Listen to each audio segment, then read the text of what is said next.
Now let's understand something about presidents, first and foremost.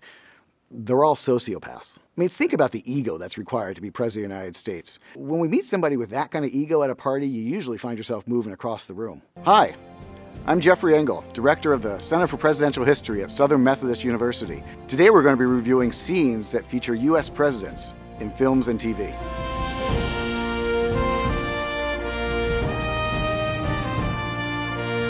This is Frost Nixon, directed by Ron Howard. In this scene, which is the real climax of the movie, Richard Nixon admits to something dramatic about the Watergate break-in. You're quoting me out of context, out of order, and I might add, I have participated in all these interviews without a single note in front of me. Okay, first off, this is a great impersonation of Nixon. He's got the mannerisms, he's got the voice, he's got the head movements, except he's nice. Richard Nixon wasn't nice. This man's polite and gentle. Richard Nixon had a burning fury of anger in everything he did. If he thought a reporter was taking him down the wrong road, even if he was on film, even if it was on camera, he would have shut him down a lot harder than that. I have never heard or seen such outrageous, vicious, distorted reporting in 27 years of public life. The movie centers around the aftermath of the Watergate break-in. In 1972, operatives working for Richard Nixon broke into the Democratic National Committee headquarters, basically looking for dirt on Nixon's potential opponents in the upcoming presidential campaign. It seems like every day a new piece of information would trickle out, bringing the scandal closer and closer to Nixon. Nixon has to resign, the first and only president in American history to resign the office. Do you seriously expect us to believe that you had no knowledge of that? None. I believe the money was for humanitarian purposes, to help disadvantaged people with their defense. Richard Nixon did really sit for interviews with Frost a few years after leaving the White House in disgrace. However, it wasn't antagonistic. It was a business operation and partnership between the two. Nixon was paid $800,000, which is about the equivalent of about $10 million in today's dollars. And more importantly, he was set to get 20% of the profit of any recording sales that they did for the interview going forward. And Nixon's own people were encouraging Nixon to say more. The humanitarian purposes for disadvantaged people with their defense. He's talking about the guys that broke into the Watergate for him. And the truth is, one of the things that busted the case wide open was that one of them admitted in open court that he was being pressured and bribed not to talk. So in a sense, the defense is not for the lawyers necessarily. The defense that Nixon's paying for is for his own skin. Well, maybe I should have done that. Maybe I should have just called the feds into my office and said, hey, there's the two men. Haul them down to the dock, fingerprint them, and then throw them in the can. What we have to understand is that Nixon is in exile. He's living in California. He's moved back home in disgrace. He thought if he told his side of the story, if people could hear him say it in a controlled environment, that would reboost his reputation. And you know what? It worked. Are you really saying that in certain situations, the president can decide whether it's in the best interests of the nation and then do something illegal? I'm saying that when the president does it, that means it's not illegal. So that's supposed to be the climax of the movie, the moment when Richard Nixon admits guilt for Watergate. The truth is, he didn't. Oh, he admitted guilt. He admitted that he felt guilty feelings for how bad Watergate was for the American people. If mistakes were made, he was sorry. He said out loud, perhaps I gave the sword to people who used it wrongly, but I did not wield the sword myself. The kind of apologies you make when you don't actually want to admit guilt. The more fascinating point that the movie's trying to make here, though, is Nixon's sense of power, of executive authority. He believed, and frankly many people believe this today, that the Constitution doesn't really bind the president as much as one might necessarily think. That basically, if the president can do anything he or she wants that's not written down in the Constitution, more importantly, if nobody's going to stop them, then they can really do a lot. And that's a central theme of presidents throughout history, but certainly in Nixon and frankly, certainly in more modern days. You know, the connections between Richard Nixon and Donald Trump are personal, are astounding. The truth of the matter is that what Nixon cared about most was Nixon, and what Donald Trump cares about most is Donald Trump. And I assure you, Richard Nixon felt bad about Watergate, but he felt bad about the fact that he was caught. There's no sense, I think, for Donald Trump that he's ever going to admit that he made a mistake. Mistakes happen to him. Problems happen to him, just like Nixon. I'm saying that when the president does it, that means it's not illegal. The key line of the movie, when Nixon says, if a president does it, it's not illegal, is something he said. It just wasn't about Watergate. He was talking about foreign policy. Now keep in mind, Richard Nixon's the guy who bombed Cambodia without telling Congress, without telling the American people, expanding a war that was already unpopular because he thought he had the authority to do it. So if the president says, as commander-in-chief, let's bomb someplace, who's going to say no? So he actually said the line. He thought that sentiment, just not about Watergate. This is Lincoln, directed by Steven Spielberg. In this scene, Lincoln is discussing the politics of the 13th Amendment that would ban slavery. You lied to me, Mr. Lincoln. You evaded my request for a denial that there is a Confederate peace offer because there is one. No one is surprised when a politician lies. Certainly not their own staff. They see it up close every day. Lincoln was a master politician. I mean, we think of him as the most ethical and moral and God-fearing president we had. And he was that, but also knew how to do some dirty politicking when he needed to. One of the things that shocked people was the notion that, oh my goodness, politicians were being bought and sold left, right, and center. You know what? Politicians were bought and sold left, right, and center. Still happens today, just a little quieter. Well, you can have that for nothing. What we need money for is bribes. Speed things up. A lot of the people who voted for the 13th Amendment found themselves with really nice jobs, say, running a postal commission or running a port after they left office. President Lincoln knew how to dole out the goods. I can't listen to this anymore. I can't accomplish a goddamn thing of any human meaning or worth until we cure ourselves of slavery and end this pestilential war. I've seen Richard Nixon. I've seen Ronald Reagan. I don't know what Lincoln actually looked like moving, and I don't know his voice, but they tell us, all the people who meet him in their diaries and letters, that he had a real high-pitched kind of screamy voice. He was not a baritone, and Daniel Day-Lewis really embodies Lincoln in every way possible. So here we are in the spring of 1865, and the nation has lost an ungodly number of casualties, 800,000. In fact, historians keep revising the number of casualties and deaths in the Civil War up. So the American people are tired, they're frustrated that the war continues. I know I need this.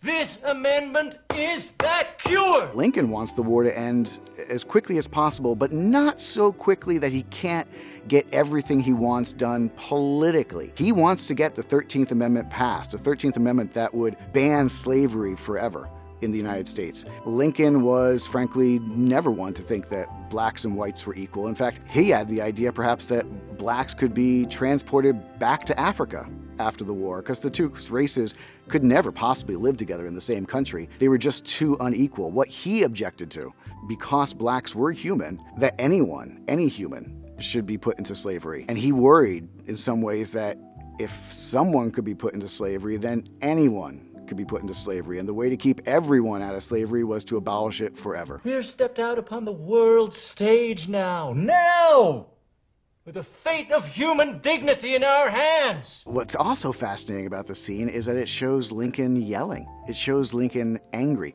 Now, Lincoln was an emotional guy. In fact, we now know that Lincoln suffered from what we would term depression. There were periods early in his life where his friends basically went on suicide watch. And he's dealing with the pressures, unlike any other human has ever dealt with, perhaps, of how to hold the country together at a moment when it wants to rip itself apart, not just for political, but for moral reasons. So in point of fact, without my permission, you ain't enlisting in nothing, nowhere. Lincoln did a remarkable job of keeping calm, of cajoling, of making people feel that he wanted them on their side, and that he wanted everyone to be pulling in the same direction. Abolishing slavery by constitutional provision settles the fate for all coming time. We have to remember, presidents, they're not kings. They're not tyrants, at least not yet. Every president has restraints upon them, and yet they all have more power than anyone else. Sometimes it's, Congressman from Muckwonago, Iowa, who is able to clog things up. You got to work with people in the American government to get things done. You got to work with Congress in particular. Slavery troubled me as long as I can remember. In a way, it never troubled my father, though he hated it in his own fashion. And Lincoln, who had been in Congress, knew that he could threaten, but he couldn't actually force people to vote the way he wanted. This is Pearl Harbor, directed by Michael Bay. In this scene, set in December of 1941, President Franklin Roosevelt meets with his cabinet to discuss retaliation against the Japanese for their attack against Pearl Harbor. There's nothing basically right about the history in this movie. Is it true? Men are still trapped alive inside the Arizona? We're doing everything we can to get to them, but they're 40 feet below water. We'd have to get them within a few hundred miles of Japan and therefore risk our carriers. And if we lose our carriers, we'll have no shield against invasion. The Japanese were not going to invade the West Coast. Nobody in their right mind thought the Japanese were going to invade the West Coast. Everyone feared the Japanese, but the United States military didn't worry about an invasion. The Japanese didn't have enough ships for that. So here we have a scene where the President of the United States is being told things that he already knows. What he wants were solutions. He's a submariner. He came up with this idea, sir. I like sub-commanders. They don't have time for bullshit. Roosevelt used to be referred to as the juggler. Why? Because he didn't mind if his right hand and left hand didn't know what was going on. He would very famously tell people to do contradictory things if he didn't know what was going to work because he wanted to find out which one worked fastest. Do away with the one that's no good. Keep going with the one that works. Pearl Harbor, of course, is December of '41. Franklin Roosevelt had just won another big electoral victory in November of 1940, becoming the only president in American history to ever serve more than 2 terms. He was basically hoping to retire at the end of his second term. He was an old man. He was a tired man. He was a sick man. Obviously, he was still living with the ravages of his polio. But Roosevelt had a sense that the world was going to war. And more importantly, he had a sense that he was needed to lead the country and the world. So Roosevelt was a man who sought that 3rd term, and the American people gave him a 3rd term. He was wildly popular and also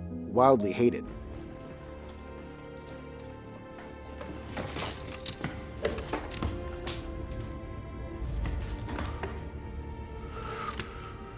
Do not tell me it can't be done. Roosevelt was paralyzed, but in a way he had taught himself to walk, or at least to give the appearance of it. He had those big steel braces that you saw, and he built up his upper body. He was incredibly strong up top and actually could sort of give the appearance of walking by throwing his hips and his shoulders back and forth while holding on to somebody. Everybody knew he'd been paralyzed. That's what polio does to people. What he had to prove was that he had the physical capacities to do the job. So the idea that Roosevelt could impress people by pulling himself up onto a table, they would not be impressed because they would have seen him do that every day. This is Vice, directed by Adam McKay. In this scene, Dick Cheney meets with George W. Bush to discuss becoming Bush's running mate. Distance myself from my years at Yale and Harvard, make me more of a man of the people for the election. Smart. Right away in this movie, they get to one of the central questions of George W. Bush's life and political life in particular. Where is he from? His whole family's from Connecticut. His father had been president. He went to Yale. This is a blue blood of American blue bloods, yet W actually grew up in West Texas. W decides to buy a ranch, actually, outside of Waco, and clear brush as his favorite hobby when he is running for president, and then when he is president. As near as I can tell, he doesn't get back to the ranch much now that he doesn't have to worry about voters. So we're going to do this thing, or what? I mean, is this happening? We have found some very interesting candidates. If we could schedule a 3-hour window to... I mean, I want you to be my VP. I love the way this movie portrays ideas without actually saying them. Look at the contrast between these two. Dick Cheney is restrained, a man who knows what he wants to say before the words have even formed in his mouth. Not so W. W is exuberant. Look how he's eating those chicken wings. He loves life. He grabs everything and rushes right into it. In a sense, this gives us a good sense of their personalities, that W was the outgoing man, Dick Cheney, the inner-looking man. I have been Secretary of Defense. I have been Chief of Staff.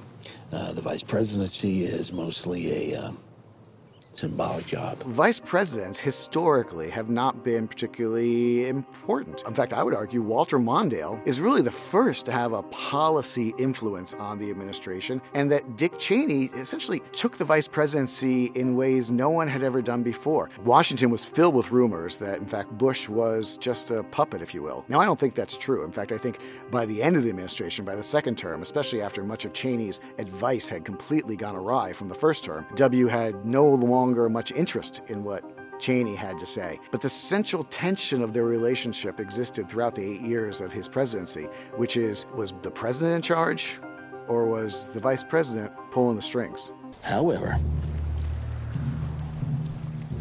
the vice presidency is also defined by the president. If we were to come to a different understanding. This is great, but not subtle. Cheney is a fly fisherman. Cheney spends a lot of time laying out some line and reeling things in. And that's what he's doing with the president here. The movie is suggesting that Cheney, who had been head of Bush's committee to find a vice president, actually wanted the job himself the entire time. I think that's probably right. One of the things we see in Vice is George W. Bush before he's in office and before he has the full weight and responsibility of being president. Bush, of course, is born into a political family. His father had been president, and in some ways he's been trying to emulate his father his entire life, but in a different way. Whereas George H.W. Bush was genteel and reserved, George W. Bush was kind of a wild man. He has had many admitted troubles with alcohol in his early years, finally found faith, found the strength to give up alcohol, and became a business person, actually owner of the Texas Rangers. And he liked to be a very public owner of the Rangers. He liked the backslapping. He liked the shaking hands. Leave the details to the other guys. George W. Bush made decisions, as he says, with his gut. This is actually, I think, one of the most accurate. It's made in 2018, talking about the early 2000s, so it's not hard for them to get the clothes right, or the talk right, or the haircuts right. And I think they actually nailed Dick Cheney as well. He's a man who is sincere, he's reserved, he's in control, but you know what else he is? He's sure. Dick Cheney is certain about the things that he's certain about, and he's willing to do anything to get them. This is a skit from Saturday Night Live. In this scene, we see two different Ronald Reagans. One who's clueless in public, but behind closed doors, the one who's really in charge. Well, I hope I've answered your questions as best I could, given the very little that I know.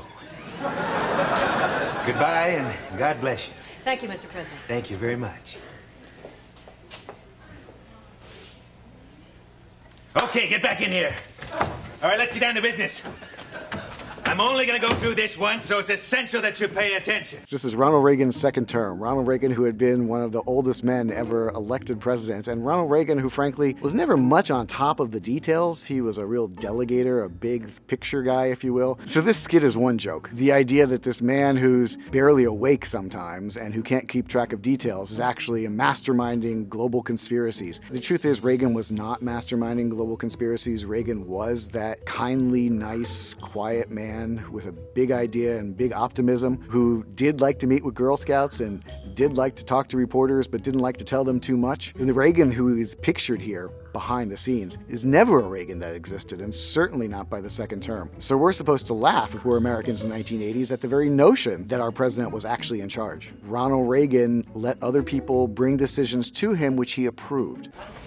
Hello, Jimmy.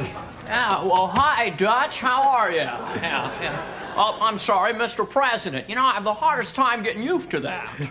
Well, we sure had great times back in Hollywood. Well, you can say that again, Dutch. So Jimmy Stewart shows up. Well, that's not a surprise. Ronald Reagan had been a Hollywood guy. In fact, Ronald Reagan, back in the days when he was a Democrat, had been actually the head of the Actors Union. And he liked bringing his Hollywood friends to the White House because those were the closest things he had to friends. He had a lot of acquaintances. He had a lot of people that liked to be with him and that he liked in some sense. But what he really liked was, you know, being alone. Or at least with Nancy. The average evening for the two of them in the White House was to retire at the end of the day, usually about 5 o'clock, watching old movies. That was when Reagan was happiest. Hey, Mr. President, you're going so fast. There's still a lot about the Iran-Nicaragua operation I just don't understand. And you don't need to understand.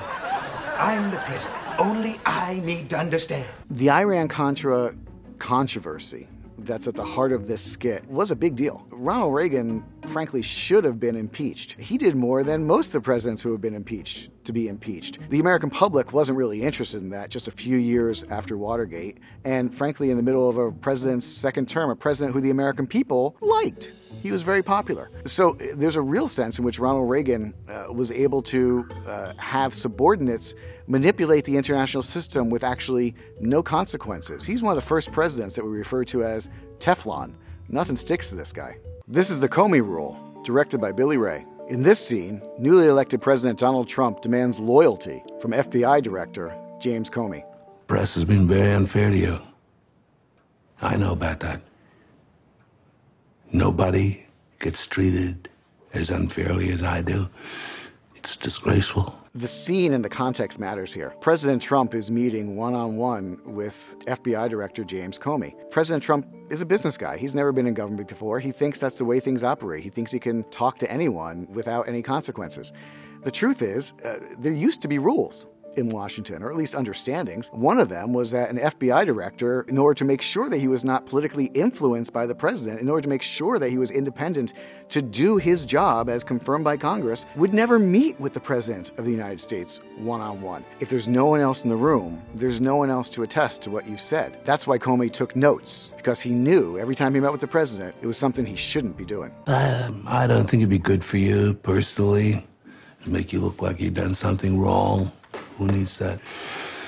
I mean, it doesn't matter to me that I can make a change. I get along with everybody. This is a good impersonation and a bad impersonation. I love the breathing. The fact that Donald Trump, inhales dramatically through his nose before he says something. Why is it a bad impersonation? Do you notice this actor's using complete sentences? Donald Trump has never finished a sentence, as near as I can tell, and his supporters love that about him. He moves from idea to idea to idea, they say. Just try one time to write out a transcript of a Donald Trump speech, or a Donald Trump press conference, or a Donald Trump anything. It'll hurt your hand. There are some consistent traits among presidents. One of them, frankly, is typically hard work. Donald Trump is different, which is why his supporters love him. He speaks brashly. He doesn't necessarily care about the impact of his words. He's a bull in a china shop, and that's the way he likes it. But now I have to rely on people. I have all these idiot advisors around who think they got me elected.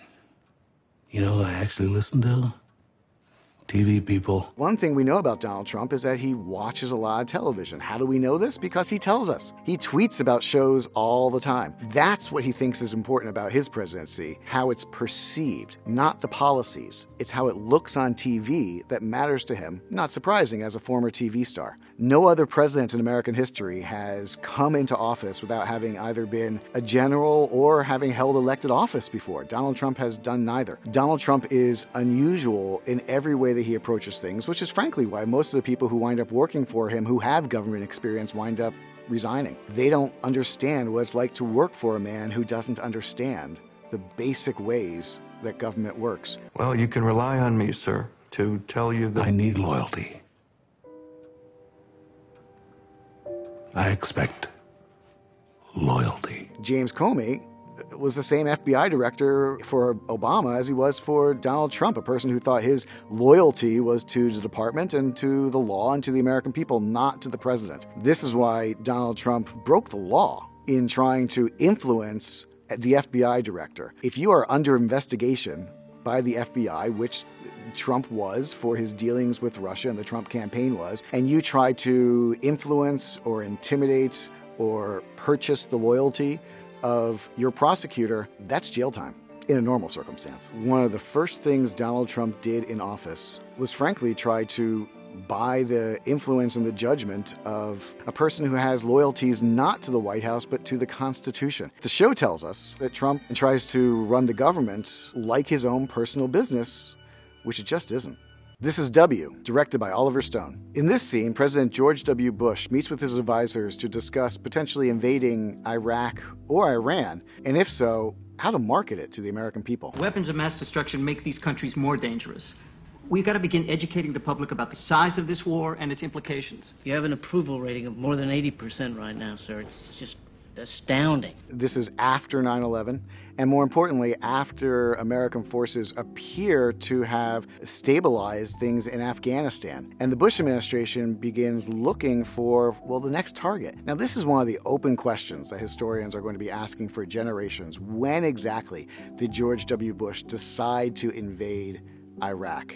Now, the invasion happens in March 2003. September 11th is obviously September of 2001. Some point in there, we know that Bush made up his mind. What's critical is that this question of what to do with Iraq actually comes up, we know from firsthand accounts, on the evening of September 11th. The critical moment of Bush's decision, whether to invade Iraq or not, was at least on the table during the worst moment of his presidency. Given your strong commitment to democracy Do you think that Iran should be lumped together with Iraq and North Korea? After all, Iran has a democratically elected president. That's Condoleezza Rice. Unbelievably fascinating woman. I mean, just imagine what it was like for her entire career to be not only often the only woman in the room, but oftentimes the only black person in the room, and certainly, therefore, the only black woman in the room, and yet also to know that she was the one who was bringing the most information to the table. We're going to get hit again. We all know that. Unless we go out there and we hit them hard and we hit them first. Containment won us the Cold War, sir. Well, some people might just say that Reagan won the Cold War, General. It is considered dogma within Republican circles that Ronald Reagan won the Cold War because he outspent the Soviets, but more importantly, because he called out their moral failings. The Soviet Union fell and communism collapsed and democracy seemed to spread everywhere in the early 1990s. One of the things that the George Bush administration never really considered, I would argue, is what they're going to do with the democracy when they get it. If you give people the right to choose their own leaders, what happens when those leaders do things that we don't like? We are just in the second year of the Bush administration, when, as Karl Rove in this film notes, President Bush's approval rating is sky high, as powerful perhaps as almost any presidents in the 20th century. He therefore felt that he had both free reign to do what he wanted in the world, but here's the more important part. I think he and those around him thought that the world was confirming just how right they were. They'd never been in charge of something that had gone wrong. Well, yeah, 9/11 was bad, but that was a surprise, they would tell you. And consequently, when they thought about where to go next, it never occurred to them that it could go bad. Afghanistan continues on and becomes the longest war in American history. This period of the movie is when things seem to be going right, and when George W. Bush thinks he's got this presidency thing down. Now, I'm not saying war. I'm saying lay down the law.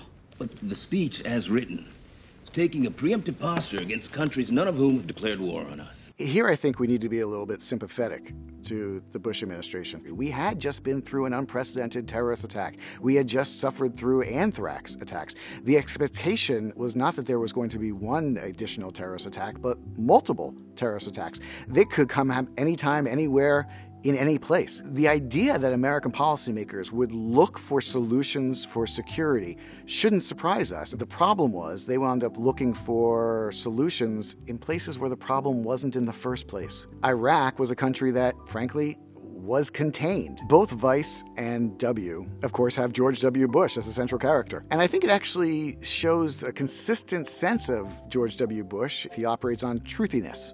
That is to say, things that feel right. We can get one democracy going in one of these places, Iran, Iraq. Believe me, Reagan was right. It's going to spread to all these countries because people want freedom. George W. Bush was a man who came to the office with relatively limited government experience, extremely young, not much experience in business, and found early success. And that early success, he thought, confirmed just how good he was. What about Axis of Evil?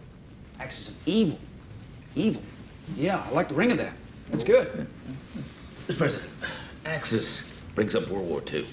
You can't link Germany and Japan with Iraq and North Korea. Now, the axis of evil that they're discussing here stems from a speech that Bush gave in 2002, connecting Iran, Iraq, and North Korea. And he references specifically, of course, the Axis powers of World War II, as Colin Powell in this film scene tells us. The problem is, in World War II, the Axis powers were actually allies. So essentially, George Bush's speechwriters come up with a phrase that sounds great, but has almost zero geopolitical use. What they were really trying to say was that each of these countries were threats for independent reasons. But by linking them as an axis, Bush's speechwriters made it seem as though they were actually all on the same side. Nothing could be further from the truth. One of the things the movie gets right is showing his enthusiasm for the war. One of the things the movie gets wrong, the scenes where we see the president and his advisors celebrating the victory are as fictional as one can imagine. It's not even that possible for the president to meet with all of his advisors in that close quarters during a war, and certainly not one where they would jump up and watch military affairs in real time and slap high fives. This is The Special Relationship, directed by Richard Longcrane. In this scene, British Prime Minister Tony Blair tries to convince American President Bill Clinton that ground forces are needed in Kosovo. I just don't see how he can take us seriously. Look, I hate Milosevic as much as the next guy. But sending troops into a sovereign state that hasn't attacked us, now that's a pretty tough sell. There's a whole lot of geopolitics in this scene. After the Cold War, the United States was the most dominant power perhaps the world had ever seen. Its main military alliance in Europe was NATO, North Atlantic Treaty Organization. So now the real question is, how does Europe defend itself, and what role does NATO play? So essentially what we have here is a European leader pleading with the United States to solve a problem in Europe, which means Bill Clinton, the American president, isn't too keen to get involved. I want to do it because it's the right thing to do. We both want to do the right thing. And mobilizing NATO so it's ready to strike is the right thing to do. Bill. In case you haven't noticed, there's a bukus of people over here looking to get me impeached. There's a whole lot going on in Bill Clinton's life at this time. He is about to be impeached for having a sexual scandal with a White House intern. And Clinton knows that he has no political wiggle room whatsoever to make any mistakes or to rally the American people in a war they don't want to fight when he has no political capital back at home. The movie is called The Special Relationship, and that's not by accident. British and American policymakers have talked about their special relationship for decades. They both read the same books and think in the same terms, and more importantly, they seem to consistently have the same enemies. I mean, the truth is, alliances aren't made because people like each other, it's because they dislike somebody more. Historically, the President of the United States and the Prime Minister of Great Britain, they're as close as two allies could ever want to be. In some ways, Bill Clinton and Tony Blair were the same person. They were the first of their generation to take power in each of their countries. They thought of themselves as kindred spirits, as cousins. They saw the world the same way. And Clinton, having gotten there just a few years before, saw himself as a mentor to Blair. Dennis Quaid plays Bill Clinton and frankly does a pretty good job. First, they show him on the golf course. That's something Clinton liked a lot. And Clinton liked to talk. Clinton would talk all the time. In fact, Clinton rarely slept. That was actually one of the things that caused him trouble in his relationship with, his staff in the second term. This next film is The Wind and the Lion, directed by John Milius. In this scene, Teddy Roosevelt talks about a bear he's hunted and compares it to the United States. Yes, this is the bear that attacked the horse camp at dawn. He knew that men would be asleep, or at their worst, at dawn. You intend to have this bear as a rug in the White House, Mr. President? Rug? No. No, I intend to have him stuffed and placed on exhibit at the Smithsonian Institute. The American grizzly bear is a symbol of the American character. So this movie's set in 1904, with Theodore Roosevelt out doing one of the things he liked to do, hunting and riding. He only went out west after the tragic loss of his wife during childbirth and the loss of his mother on the same day. He went out west for a few months to clear his head and found out that he loved not just the strenuous life, but the outdoor life. But notice as he's walking throughout the camp, people still know he's the president. This scene's pretty good. Roosevelt is the closest thing we have to a genuine Renaissance man in the White House. He was incredibly athletic. He was incredibly smart. The man wrote 50 books over the course of his lifetime. He could converse with anyone on a high plane. The high part is what I don't like. Roosevelt had a squeaky voice. Are the American people fit to govern themselves, to rule themselves, to control themselves? If everyone could hear what he really sounded like, well, he wouldn't have sounded quite as manly as he wanted them to think he was. We're accustomed to wild animals taking flight at the sight of men with guns. The American grizzly fears nothing. But the idea that Roosevelt could sit down with reporters and talk philosophically, in some ways write stories for them, that's perfectly in line with his whole way of life. The American grizzly embodies the spirit of America. He should be our symbol. Not that ridiculous eagle. He's no more than a dandified vulture. Roosevelt suggests in this scene that we should change our national symbol from the American eagle to the grizzly bear. The bear, he said, was strong, it was powerful, but it was also alone. It has a separate place in the world, whereas an eagle is just a scavenger. This is the kind of thing that Theodore Roosevelt would have done. What's more likely is that he would have sent it to the Natural History Museum in New York City. You know, the one with the big Roosevelt statue in front. The one that's dedicated in many ways to Theodore Roosevelt because his family gave the money for it. He was a naturalist. He believed in studying the real world that was in front of him, but he also had the money to fund his own studies. He was a big picture guy. On one other trait that goes all previous. And that, Mr. President? Loneliness. A bear lives out his life alone.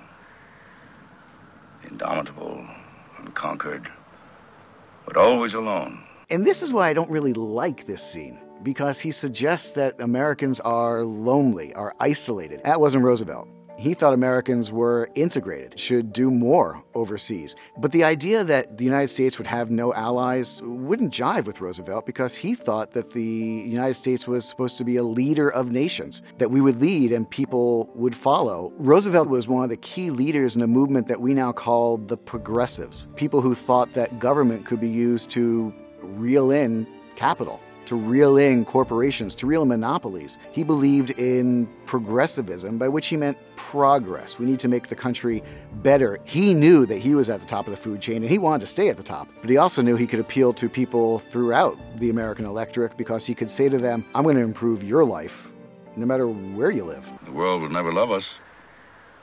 They respect us. They may even grow to fear us. They will never love us. So Roosevelt leaves office in 1909 and discovers he doesn't like not being in office. So he came back and ran against his own party in 1912. They wouldn't have him, the Republicans, so instead he forms another party, the Progressive Party. During that campaign in Wisconsin, he was shot. Now the bullet, thankfully, went through his jacket, but then it landed in his eyeglass case and then in the 75 pages of the speech he was about to give. And he goes to the fairgrounds to give his speech. And he stands up and says essentially, they tried to kill me. That's how afraid they are of the change I'm going to bring to the country. Opens his shirt. Look, I have blood from the assassin's bullet. If he had walked off the stage at that point, I think it would have gone down as the greatest speech in election history. Instead, he talked for another 90 minutes. He gave his speech, kind of underplaying the drama of the idea that he had been shot. This is 13 Days, directed by Roger Donaldson. In this scene, JFK is meeting with his top military advisors on how to deal with the supposed nuclear missiles in Cuba. Well, General, how long until the Army's ready? We've just begun the mobilization under cover of a prearranged exercise, sir. We're looking at another week and a half. But you can order the strikes now.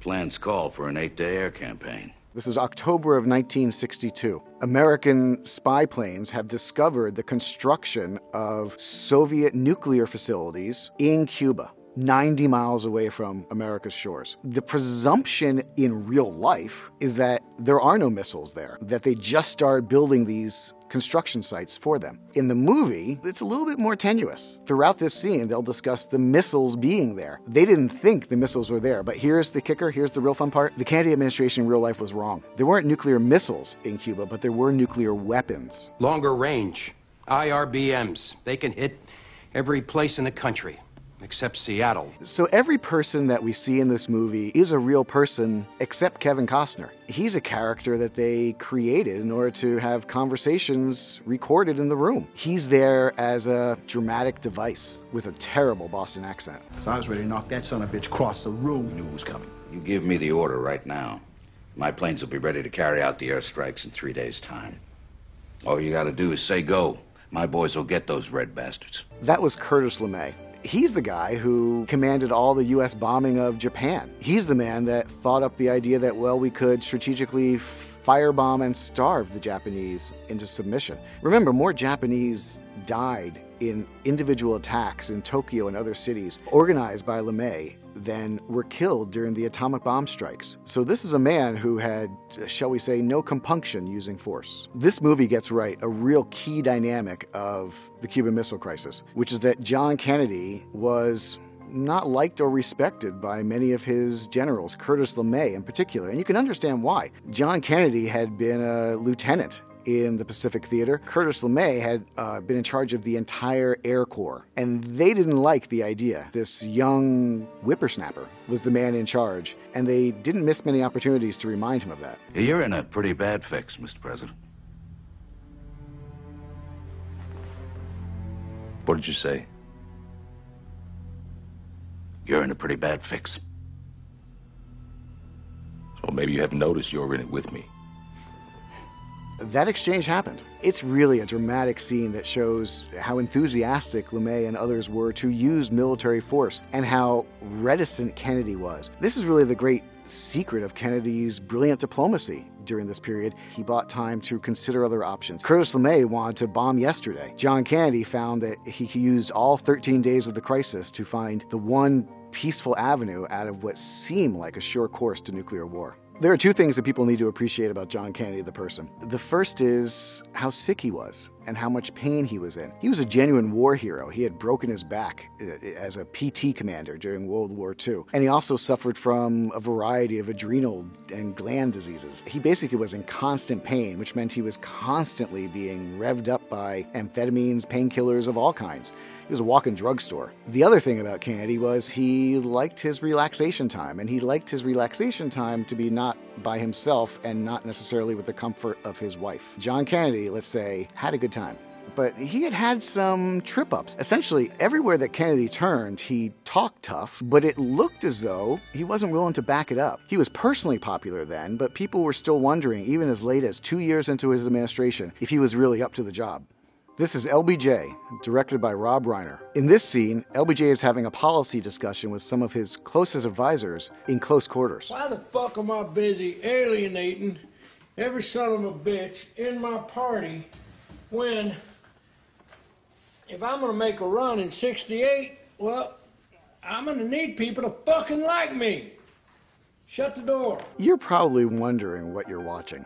Did LBJ actually have meetings while sitting on the toilet? The thing that's really wrong about this movie, as near as I can tell, is that LBJ just said, close the door. LBJ wasn't somebody who was interested in privacy. Why? Because everything he did was about power. The reason he had meetings on the throne was because you have to be there uncomfortable and listening to him. So LBJ, being a crass, vile, profane guy who wants other people to, see him doing his business, that's about right. He also was a very large man. He liked to use his physical body to do what they called the Johnson treatment. Essentially, he would get closer and closer and closer and closer to you while he was talking, leaning over you, till frankly, you finally agree with him because you were too afraid to do anything else. LBJ was, yes, a good old boy from Texas, and he was also the smartest guy in the room. The story of LBJ and civil rights is one of the most fascinating and important sagas of American history, frankly. Here's a guy from Texas,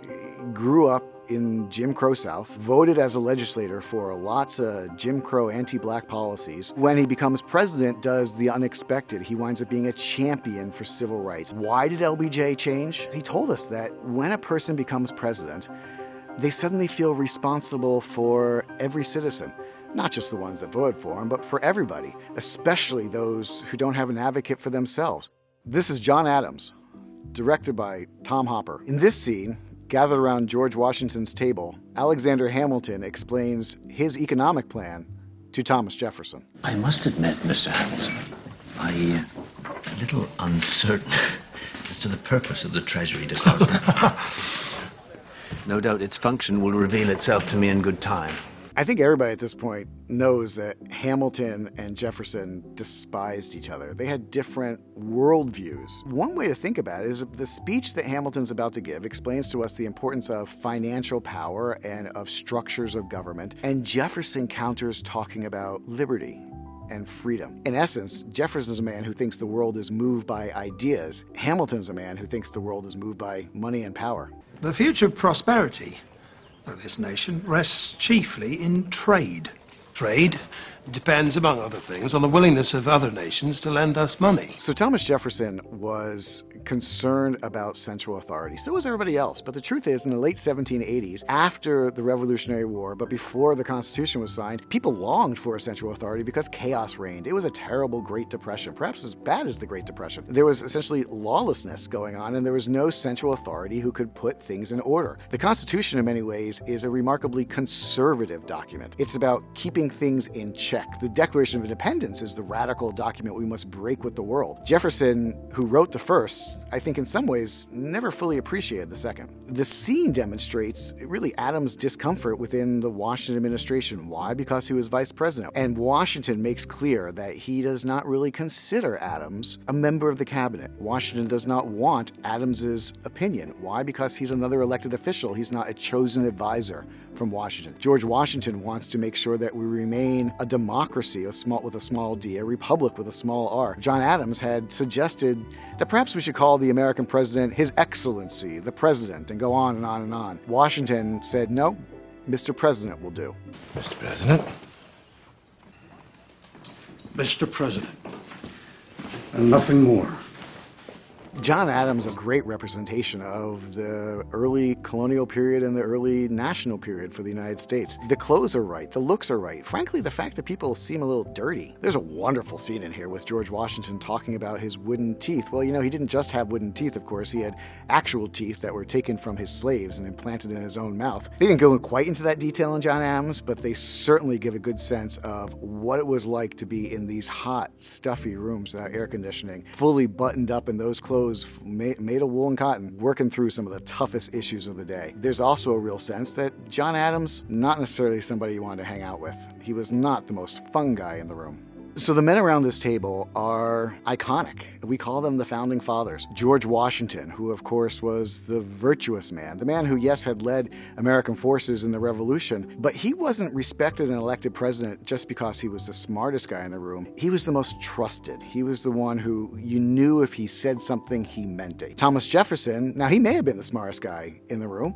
at least he thought so, and he was activated by ideas. He was a romantic at heart. Jefferson actually is full of contradictions. A man who writes about freedom yet actually had his slave children, those children he had with one of his slaves, wait on his white children. And he was able to recognize the complexity of that, yet never find a solution to it. And then, of course, there's Alexander Hamilton, the orphan boy from the Caribbean, who winds up becoming Secretary of the Treasury and, I would argue, perhaps the most influential of all of Washington's first cabinet, the man whose mark we still see today. These men defined our country then and still do even in our own times. Throughout the day, we've seen presidents from George Washington all the way through up to Donald Trump. And I think we've seen an evolution of the presidency as well. The president becomes obviously more powerful, becomes more important in everyone's immediate lives. He becomes more important in the function of government. And we see time and time again in these movies, presidents who are willing to have difficult conversations with their advisors that they are not necessarily willing to have with the American people. And increasingly, especially as we get into the age of Trump, presidents who are willing to have conversations that they're not willing to admit happened. Ultimately, we see the presidency in the film is a presidency that frankly reflects the power of America and also the perils. These films show us that the person in charge affects your life. Go vote. You're the boss.